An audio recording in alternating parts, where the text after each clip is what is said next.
My name is Matt Liberatore. I serve as the director for the Center for Business Analytics. And one of our many activities is to try to have every semester at least one research briefing. And so this evening I'm really proud to present two of my colleagues, Professor Bruce Pollock Johnson and Professor Suzanne Clay.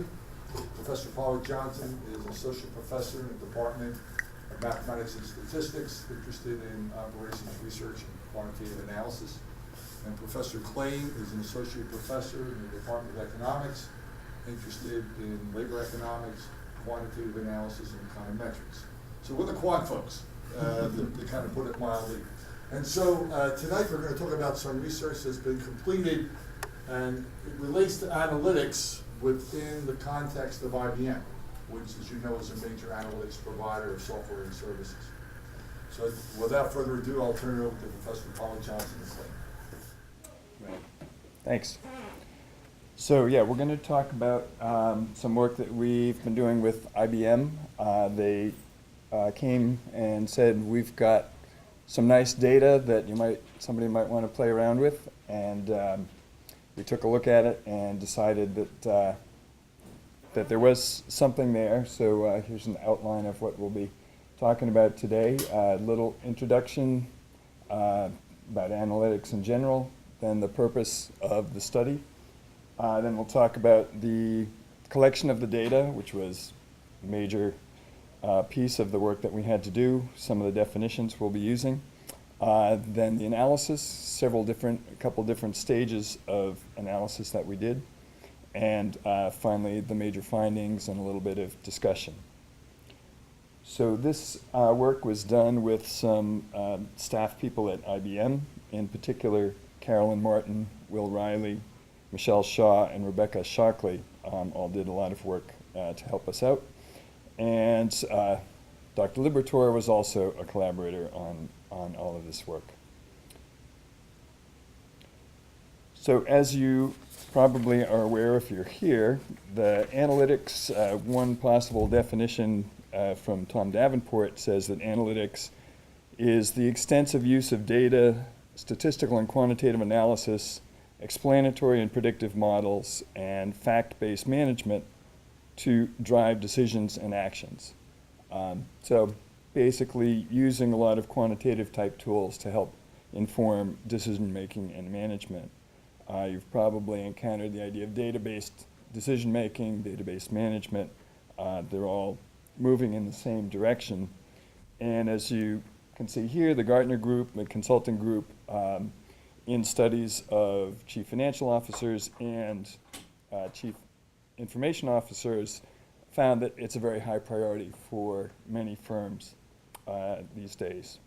And the fact that big data has been getting more and more prominence in public eye just enhances the importance of analytics. So the reason we got into this was we wanted to take the data, which I'll describe a little bit in a minute, that IBM had, to see if there were differences in the level of ability or capability that different firms had in analytics in terms of geography, what industry they were in, whether they were significant, and just over time, how the capabilities in analytics may have evolved. And especially also to see if we could get any insight into the development of analytics within organizations. Is there a step-by-step sequence of stages to get to a high level of analytics, or is it more chaotic? What can we understand about how an organization can develop a strong capability in analytics? Phase 2 of what we did was trying to understand what makes a firm actually decide to invest in analytics. So again, factors like geography, industry, but are there other financial factors that might make it possible to know who's more likely to invest or not? So those were the two major questions that we were trying to take a look at. The basis of all this was 3 years of workshops that IBM held. They were called Information Agenda Roadmap workshops and a later iteration called functional assessment workshops. Basically, they would get together with an organization, try to evaluate where they stood in terms of analytics, see what their aspirations were, and come up with some kind of a roadmap or plan for them, what they would recommend as the next stages if they wanted to get deeper involved in analytics. So they had data from hundreds of organizations who did these workshops that had been coded mainly in final presentations at the end of the workshop that had a lot of information about those organizations, and that's where our main data came from. So first was just what industry did the organization come from, what were their geographical location, and we kept track of when the workshops were, so we had 3 years, 3 different years of data for that. In particular, the capabilities in analytics, IBM had gone through a process of looking at all the component individual pieces of what kind of analytics work could be done in an organization and clustered them into 4 categories. So the first category they called information foundation, basic information foundation, then define and govern, and we'll go through the details of these a little bit later, but talking about data governance, definitions, those kinds of procedural aspects. Then trusted information, the quality of the information, the consistency of the information. And finally, kind of the top level of analytics and optimization. So being able to use that data to make models, to make predictions, and hopefully to come up with optimization models. We had some other data that we did some work with, but these are the pieces that we got the most, found to be the most interesting. The extra piece that was kind of from a separate database was we then tracked whether an organization that went through one of these workshops eventually made an investment in analytics, whether they got usually some kind of software or hardware from IBM or services, consulting services to help them with their development in analytics.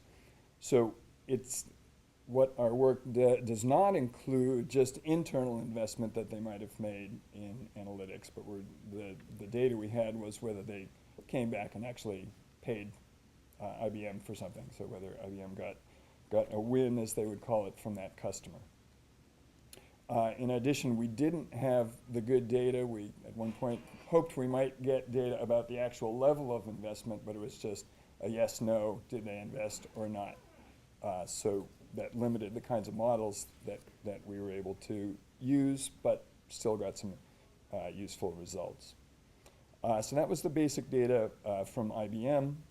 Then part of what we wanted to look at was some of those financial variables that I mentioned to see if they could be factors in whether companies invest in analytics or not. And so for the companies that we were able to get that information from, we went to Standard & Poor's Capital IQ database in Bloomberg to find out information such as number of employees, total revenue, market capitalization, and we were also, by the categorization that those databases used, to find the median net income margin as a percent. So the reason we were interested in that was we thought that that's sort of a measure of competitiveness. The more competitive an industry, the lower their profit margin is going to be.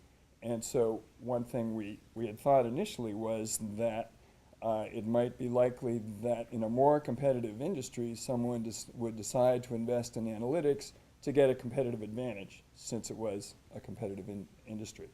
So we had that piece of information so that we could check and see if that worked out. So that was the basic data that we used, and now to give you a little more background on the definition of those 4 categories. You can see the information foundation has to do with just basic data management, metadata management, so a higher level, content management, and records management, so basic IT needs. The next level for define and govern was looking at strategy for getting information, the architecture used, stewardship of that, so making sure definitions are clear, and the processes for getting the data. Then level they called trusted information, so having to do with integration of information. You might have overlapping information that you need to pull together. The overall quality of the information, master data management, the business process management, and records management. And then finally, the fourth level, or the last category, was analytics and optimization. That was looking at business intelligence and performance management and advanced analytics.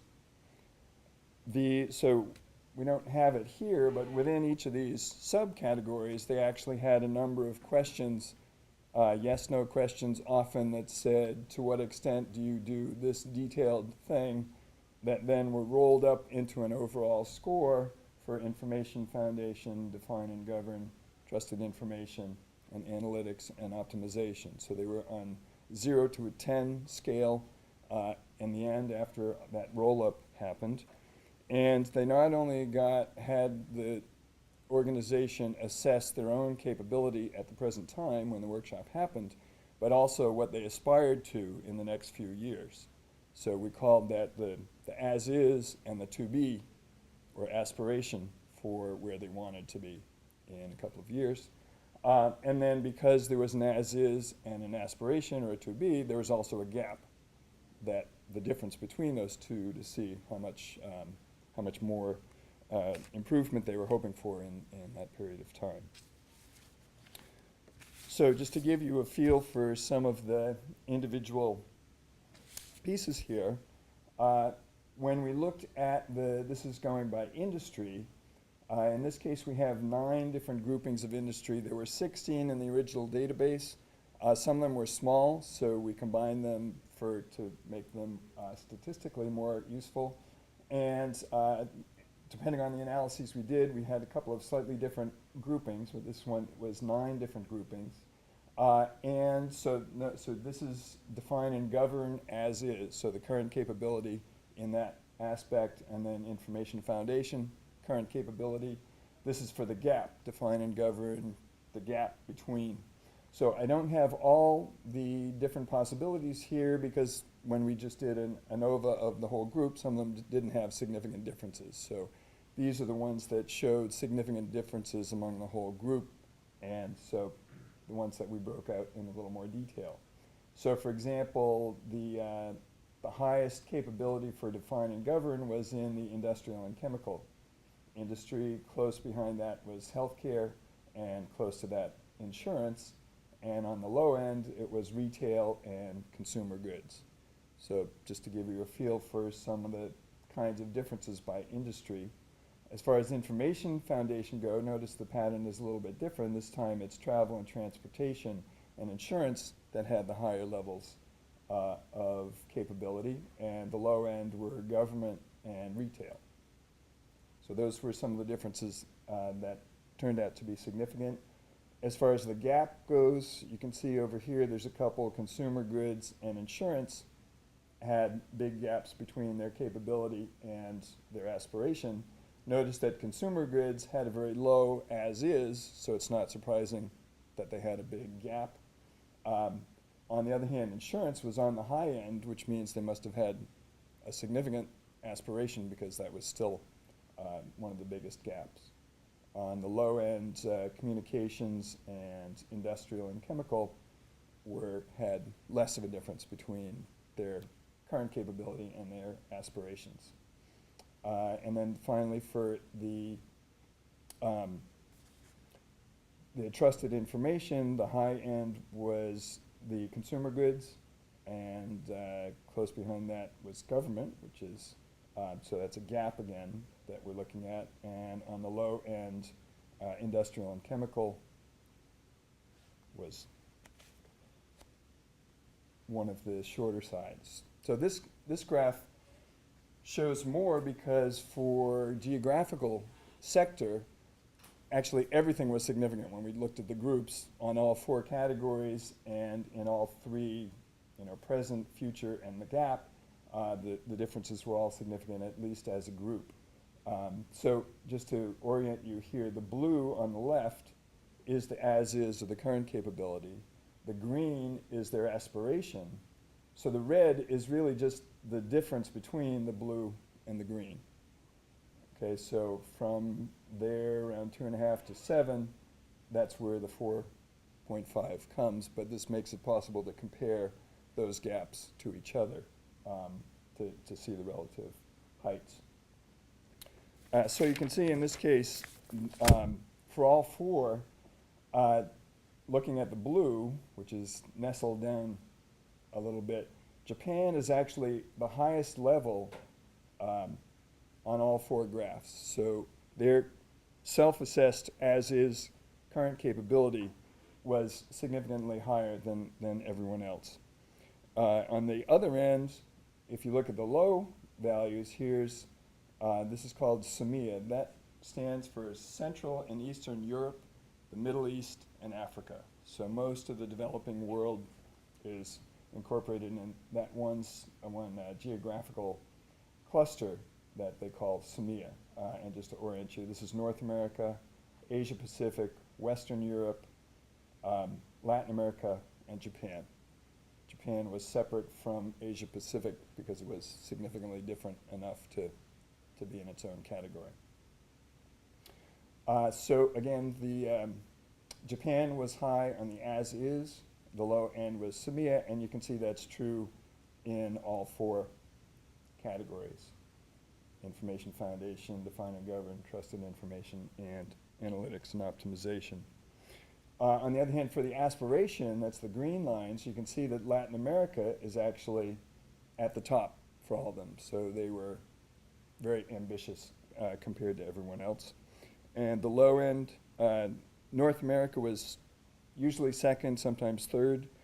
Again, at the bottom was SEMEA, the developing countries. Western Europe was second lowest, which maybe is a little bit surprising. And then finally, looking at the gaps, the red measures, you can see that Latin America, because of those high aspirations, Latin America is at the high end of the red bars there. North America is second, and SEMEA, again, is at the bottom. So you see some general regional tendencies. This slide now is looking, since we had information from 3 different years, 2009, 10, and 11, this is now looking at how things evolved over those 3 years. It's not necessarily the same organization developing, because sometimes there were some organizations that did a workshop earlier and again later, so that does happen, but often it was new companies coming in and wanting to get an evaluation. So it's an interesting mix of information. Again, the blue is the current or as is, the green, which is the total, is the to be, and the red is the gap in between, which you can see more directly visually this time. If you see a dark color, notice the dark red versus the light red, that means for those over those 3 years the differences were significant. And in this case, it means that the transition from 2010 to 2011 was also statistically significant. There's one case down here with the as-is for information foundation. Overall, those 3 actually were not significantly different, comparing the 3 to each other, but looking from 2009 to 2010, just that transition, the drop was enough to be significant as an individual comparison. For the other ones, it was the whole group. So you can see over here that there was a significant difference in the as-is for analytics and optimization, and it was a significant drop from 9 to 10, but then basically level after that. In terms of overall patterns, if you think of it, 2009 was right around when the Great Recession was kicking in. So it's not surprising that things kind of shrink from 2009 to 2010, But then there's a little bit of a rebound in most categories going into 2011 as people started to recover a little bit from that.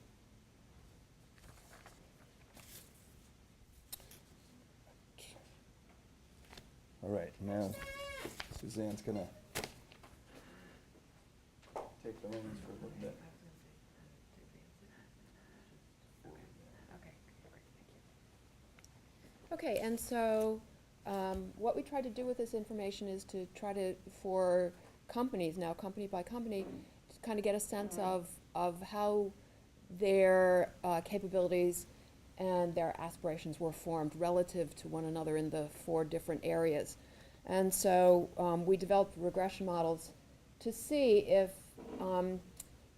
the pattern of development fit logical thoughts about the order in which these areas would be developed. Information foundation is the very basic, acquisition of the data, again with some rules about managing it.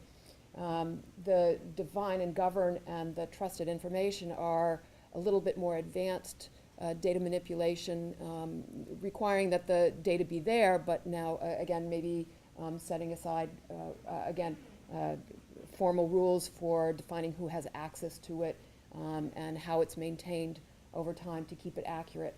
And so you basically are thinking that you have to have a capability in information foundation before you can set up rules and governments for it. It's define and governance and trusted information. And then ultimately the eventual goal is to have the data, soundly collected, safely stored, conveniently shared, and in a way that it can be used for analytics and optimization for decision making. And so thinking that analytics and optimization is the highest level of capabilities. Informational foundation, the very basic level. And define and govern and trusted information somewhere in the middle was basically our idea. And so we tried to kind of develop a regression model to see if the numbers that we had made sense with that expected pattern. Okay, and so here's initially what we started out with our models of development. Again, controlling for differences in industry. We could see that there were just some differences in industry, controlling for differences in geography and differences in year, so having some control variables in there to account for what was observed to be patterns in the previous descriptive statistics, and also setting up then kind of sequential ordering or dependency reflecting what we thought logically would occur. And so this was our original, I think, stab at the modeling, the predictive modeling, that your level of capability in define and govern depended on how much capability you had with your collection of data.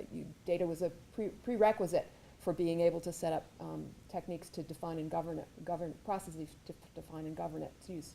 And similarly for trusted information, again, some industry, geography, and year controls of thinking that, but eventually here, at the end of the day, your ability in trusted information has to have as almost a prerequisite some capability in IF, so trying to see if there was a positive linkage there. And thinking that, again, analytics and optimization as the highest order of capabilities would depend on your capabilities acquired in the previous 3. And so just trying to see statistically, using regression analysis to see if that pattern was upheld. Down here, our original thought was that basically where you wanted to be depended on where you were.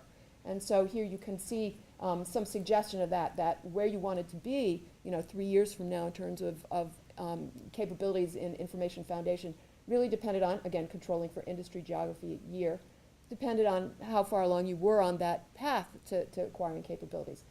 Similarly, thinking that where you wanted to be in the intermediate stage depends on where you are currently in the beginning stage and where you are currently in that intermediate stage. So again, thinking of these as intermediate steps. And then finally, where you hope to be in terms of analytics capability 3 years from now depends on surely what you have collected in all your capabilities to date. So again, thinking that there's a logical pattern and trying to see whether or not our findings were consistent with the logical pattern. At this point, I think we were controlling for, again, the 9 different industries, industry sectors, and 6 different geography sectors, and the 3 different years over which the data had been collected, thinking that there are basic differences contributed by those factors as well. Okay, and so not surprisingly then, we did see some significant differences by industry, and some of these, I think, echo back what were found in the descriptive statistics, not all of them. Again, finding that industrial and chemical, bank and financial, government, communications, and healthcare all reported higher capabilities, current capabilities, in either DG, TI, or both of them. Again, 3 of these had higher capabilities in both. Industrial and chemical, bank and financial, and government had higher capabilities in both. Communications appeared to have higher capabilities in trusted information, and healthcare appeared to have higher capabilities in define and govern. Again, holding all other characteristics constant and just trying to look at similar companies at similar stages of development, what their current capabilities were and how they differed, and again, seeing significant differences between these few industries and the other remaining 9, a remainder out of the 9. Okay, and also similarly, some differences in across industry in aspirations, and in particular, we focused on and we found aspiration differences in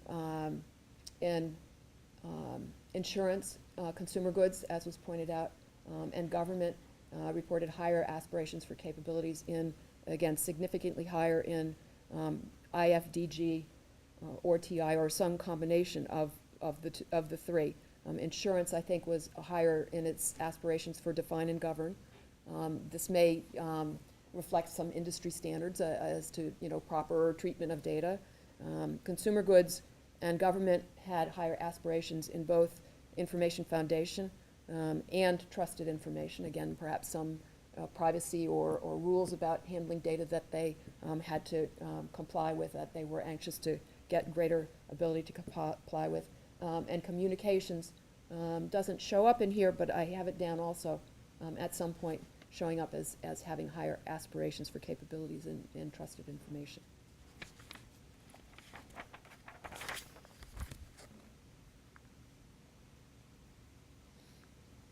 Again, some significant differences as to capabilities or aspirations by geography showing up here as well, holding other things constant. And so here, I think the first bullet is self-explanatory. Compared to clients in other locations, clients in Japan reported higher current capabilities in define and govern and trusted information, while clients in Latin America, Western Europe, Central Eastern Europe, Middle East, and Africa, the SAMIA group, reported lower current capabilities in trusted information. So again, some similarities with the descriptive statistics and the Western Europe in particular, and SAMIA kind of lagging behind, showing up in the regression analysis as well as the earlier ANOVA analysis. Okay. The second bullet looks at the aspirations and looks to see how there are differences in aspirations. And Latin America, again, showing up significantly higher in capabilities. And I wrote down, in particular, I had information foundation, their aspiration for information foundation. Maybe they felt a little bit more relatively behind there. Whereas Western Europe and SAMIA had lower aspirations. I found across the board, it says 3 or 4 areas there, but again, this showed up in our statistical results, some of our statistical results as being across the board for those locations. Again, perhaps part and parcel due to lack of development in some of these countries. In Western Europe, that could be the timing and their reflection perhaps on the recession and being a little shy about having high aspirations when they were in the middle of a recession. And as far as the path of the development that we were hypothesizing, we found substantial consistency in the regression analysis results with the path that we had hypothesized. Here we have, I guess, a few charts here that kind of illustrate the hypothesis, focusing on the path and its development. And the arrows here basically suggest statistical relationships. So in looking at the determination of define and govern capabilities, current capabilities, yes, they were strongly positively linked, significantly linked to your current capabilities in informational foundation. One is, as we said, logically a precursor to the other, and we found that to be true for that particular relationship. Looking at the relationship and how current informational foundation supports current trusted information, again, a positive and significant relationship there. So again, the hypotheses concerning that intermediate step and its reliance on the base level foundation were clear and significant. When it comes to looking at the determinants of the highest level of current capabilities, what we found there was that these capabilities were most significantly linked to the intermediate steps. This is the solid line. You were more likely to have higher capabilities in analytics and optimization the stronger you were in trusted information and define and govern. The relationship to the base level was not found to be statistically significant. That's the dotted line here. Feeling that basically it has nothing to contribute in terms of explanatory power once you hold an account for the effect of DG and or TI, that its effect is basically operating through the intermediate step and has no further contribution beyond its contribution to DG or TI.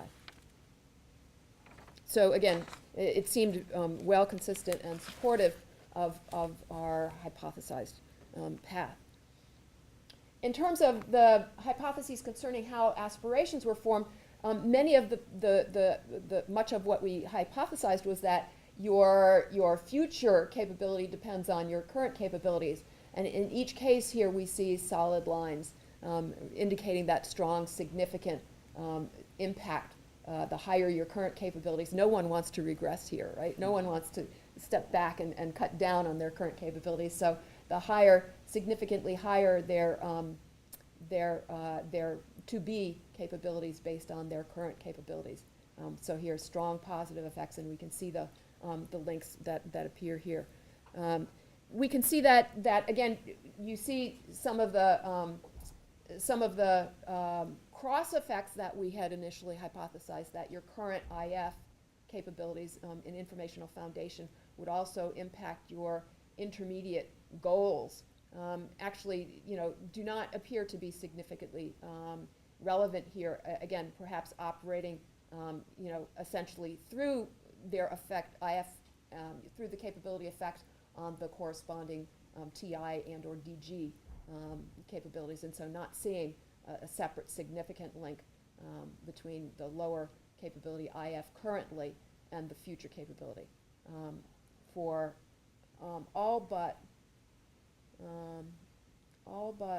the link to define and govern future capabilities, we see lack of significance. So there is one that came up and popped up as being statistically significant, but otherwise fairly consistent with an indirect effect as opposed to a direct effect.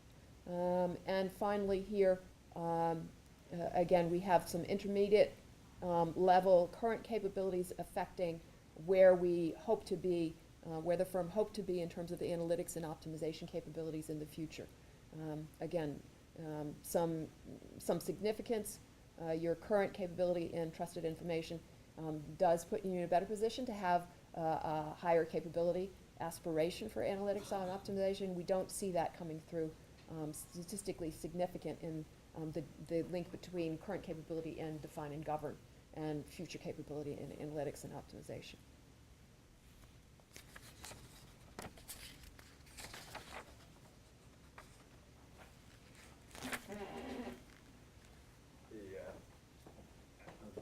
Just mention it here that if you look at this relationship, you might think that it's sort of suggesting that DG is, as an intermediate level, a little before TI, because there's a direct link from the base to DG, and then a direct link from TI to the final stage, but it didn't turn out to be consistently that way when we were looking at all the relationships. So there may be some aspect of that, but not in a clear parallel, a clear linear manner. So wasn't a definitive result. All right, now looking at phase 2, again, this is when we were looking at who actually invested in analytics after having one of these workshops. And so first of all, looking by industry, what we're graphing here is of all the organizations in a particular sector, what percentage of them eventually invested. And remember, the workshops were 2009 to 2011. We looked at purchases through 2012 as being presumably directly connected to those workshops. We didn't go further out beyond that. And so this is saying that, for example, for consumer goods, so I guess the highest is communications there, 60% of all the organizations in that sector eventually purchased, made an investment in analytics. So that was significantly higher. Even if you just compare it to all the others together, it was statistically significant. And on the low end, you can see over here, government was significantly below all of the others, and you can see it visually. It also turned out to be true from doing a two-way test, t-test. This is an interesting graphic that actually has slightly different categorizations of the industries, but if you look on the horizontal axis, that's the net income margin. So the bigger that is, the more profitable the industry and the less competitive, as opposed to the more competitive industries would be on the low end of the net income margin side. So we were trying to look at what are the chances of a higher win. Is it, remember I had mentioned that we thought it would be that the more competitive industries would have a higher level of investment, thinking that they need to have a competitive advantage in that industry. But if you look here, if you had to fit a line to it, you can see that the line would have a positive slope. So it's actually the higher end of net income margin that tended to invest more in analytics. And when you think about that from a different perspective, those are the companies that have a little more money to throw around, and therefore it makes sense that they're able to make those investments. In reality, that turned out to be the more significant factor than what we were expecting might happen. So just for some of the extremes, this is finance, very high net income margin, about 50% win percentage. As far as the highest win percentage, that was the telecommunications, was pretty high profit net income margin and a very high win percentage. And then the others are more clustered along the way. In the middle here, you could sort of say there's a pretty direct line, but then consumer staples and finance were kind of exceptions to the trend of the others. And finally, doing a similar look across geography, and just to, Suzanne might be able to explain this a little more. When we're looking at these, it's just one category at a time. What the results from the predictive models will do is it'll take into account holding other things constant. So something might be higher, North America might be higher than Latin America, because the industries in North America happen to be ones that had a higher win percentage. So the other models will tease out what are the actual independent effects of the different factors rather than just looking at one factor at a time. So this is, again, just looking at geography by itself. North America had the highest win percentage, not surprising. The thing that is perhaps surprising is that the developing countries had basically equally high percentage, But the size, the number of organizations in that category was not enough for that to be statistically significant. So it's interesting, but we can't make a claim that it's statistically meaningful. And then so those are on the high end, and you can see that the other Latin America, Asia Pacific, and Western Europe are pretty similar in the 30% range. And finally, this was looking at from those as-is capabilities that we talked about in phase one, did they help predict whether a company would invest or not? In other words, the higher your capability, are you more likely or less likely to invest? And if you look for all four categories, and this is just adding up the four categories together, the wins, the blue column, is higher than the non-winning category, and those are all significant.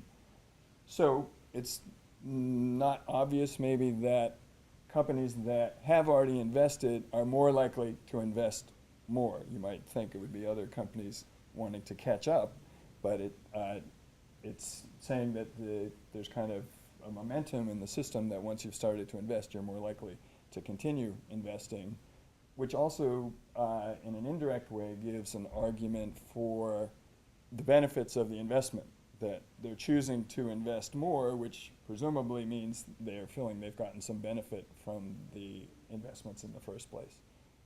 So not something that might have been obvious from the beginning. All right, Suzanne's going to talk about the predictive model for phase two.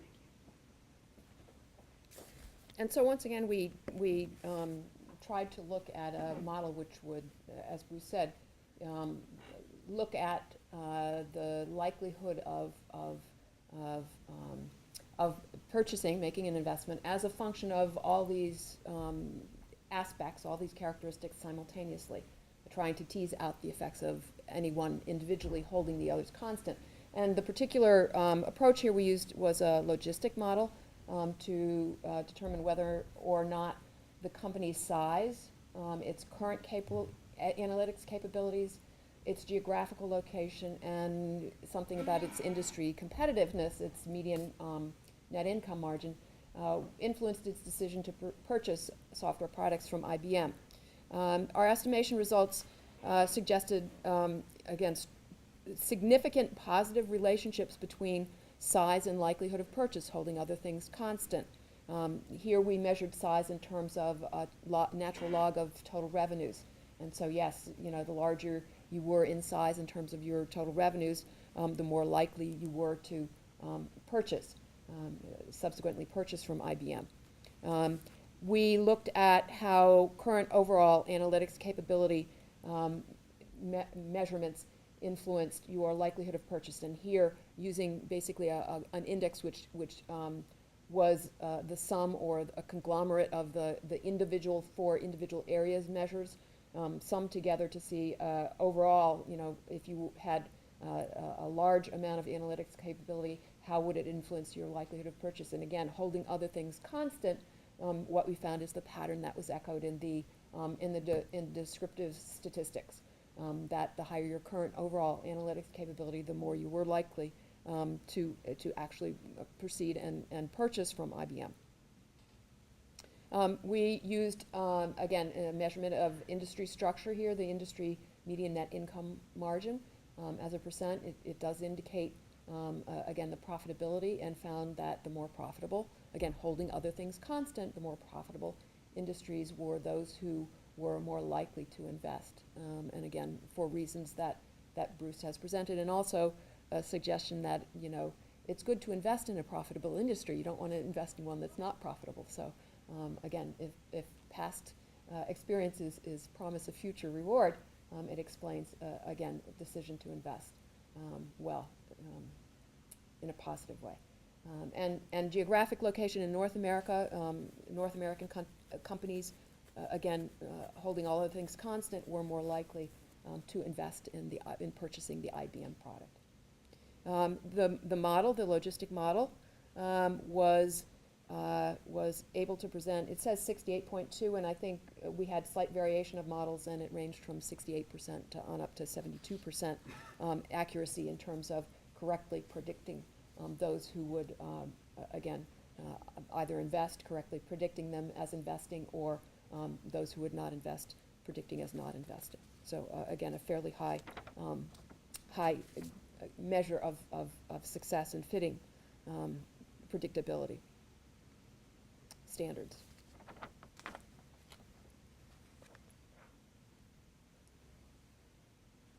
Okay, Bruce had mentioned this as part of his introduction, that, you know, at first we were not sure how that net industry income, net income margin was going to play out, but again, we did find it to have a positive impact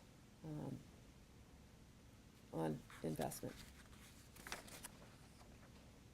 The finding for current capabilities is also,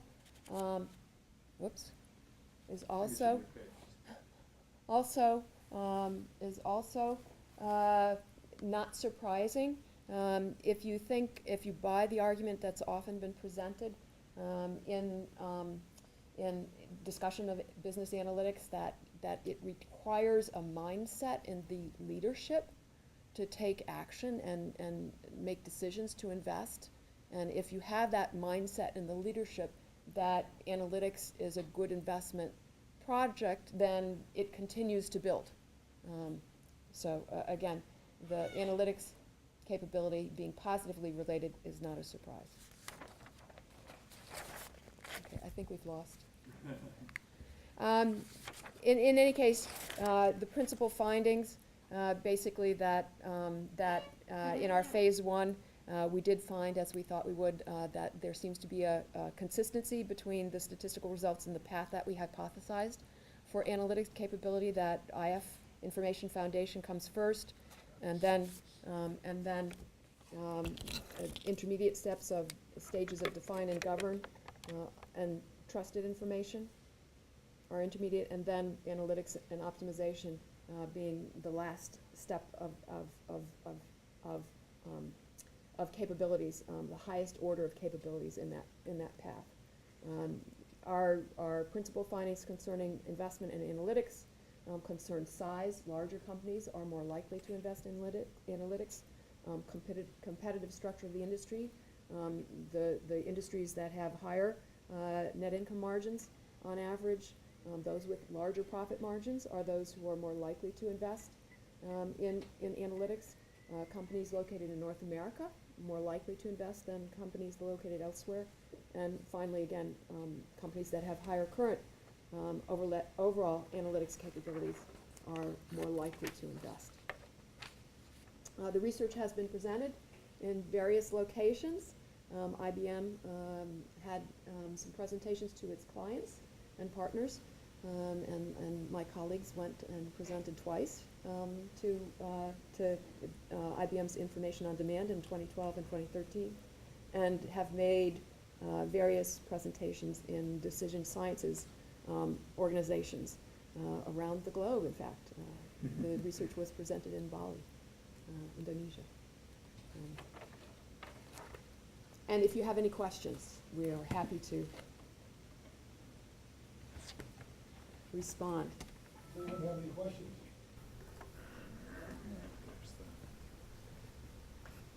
Anybody? I just plugged it in. Okay, we found something. About the research or what IBM's doing and so on and so forth? So I guess the question I have is, I thought it was interesting that, you know, especially one of the lines of business was retail, and I would think that would be an industry that would fully adopt it because they have a ton of data, they want to target their customers and go from there. So with presenting your findings to IBM, have they kind of said if they're going to kind of attack that sector of the industries that haven't really adopted to, like, push them to say, like, we're the competitive advantage you're looking for? They were most interested, because in a sense, most of what we're doing is most useful. It's kind of a model for doing analytics for the company for the sake of its sales, figuring out who's most likely to buy, to figure out which, which areas to target and things like that. And so they were especially interested in the industry components. They didn't specifically jump on that as much as wanting to show the information to their big collection of clients to see where they stacked up compared to other industries. And, I think sort of what you're saying, say, oh, we're behind, we should be, we should be getting on the bandwagon or whatever. So in that direction, but not explicitly. It's more, they were using it more from the competitive positioning kind of thing. Well, this is what's happening in your industry, maybe you will get on board. Kind of. Right. Additionally, kind of what was the criteria for win percentage? So, because the reason I ask is because IBM has a bunch of different tools. So, from a statistics standpoint, that's purely descriptive, whereas SPSS Modeler would be more on the predictive side of things. So, I was just wondering kind of what was their criteria for win percentage? It was just whether they Any bought something, products? yeah. Any product in their analytics space.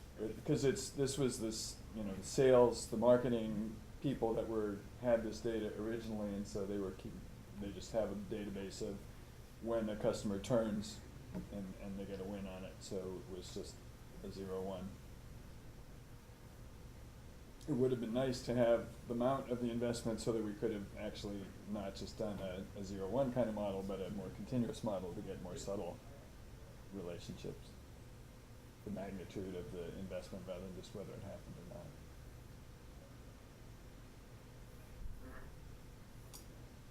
Any other questions? All right, thank you. Well, thank you very much. Thank you. Great job.